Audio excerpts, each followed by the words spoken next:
আমাদের আজকের topic HTML list. তো এর জন্য প্রথমে এই জায়গায় লিস্ট ডট HTML এটা যদি দেই, এই নামে একটা ফাইল খুলে নিলাম। দেন এই জায়গায় আমরা প্রথমে দেখব হচ্ছে অর্ডারড লিস্ট। এর জন্য H1 এই ট্যাগটা নিয়ে নিচ্ছি এই জায়গায় অর্ডারড লিস্ট এই লেখাটুকু লেখার জন্য। অর্ডারড লিস্ট এটা উপরে একটা হেডিং দিয়ে দিলাম।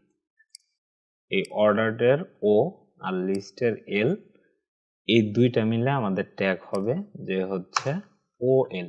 এটা হচ্ছে অর্ডারড লিস্টের ট্যাগ।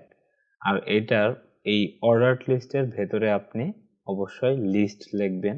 তো সেই ক্ষেত্রে লিস্টের জন্য লিস্ট আইটেম লিখতে হবে, ঠিক আছে? তো লিস্ট আইটেম এর জন্য LI এই ট্যাগটা দিতে হবে। দেওয়ার পরে দেন LI দেন ইনটু আমরা চাচ্ছি যে লিস্ট আইটেমটা 3টা থাকবে, তো এর জন্য 3। দেন যদি আপনি এটার মধ্যে ক্লিক করেন আপনাকে 3টা লিস্ট আইটেম দিয়ে দিবে এই OL ট্যাগের ভেতরে। এখন যদি আপনি এই জায়গায় লিখে দেন যে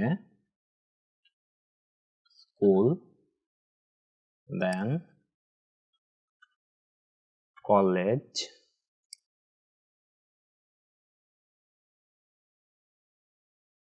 এটা লিখে দেন, দেন কন্ট্রোল এস দিয়ে সেভ করুন। সেভ করার পরে এই জায়গা থেকে আপনি যদি ওপেন করেন লিস্ট, দেখুন এই জায়গায় কিন্তু এই 1 2 3 এইভাবে কিন্তু লিস্ট আকারে চলে আসছে।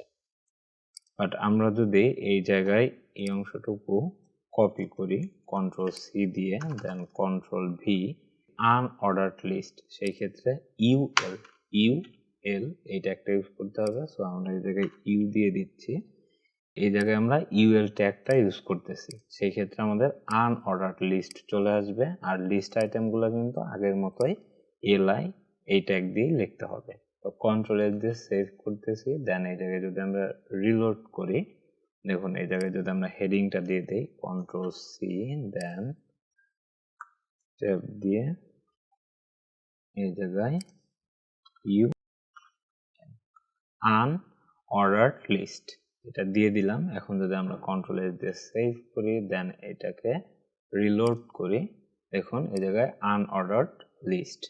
আনঅর্ডারড লিস্টগুলা এরকম বুলেট পয়েন্ট চলে আসছে। আজকের ভিডিও এই পর্যন্তই, ধন্যবাদ।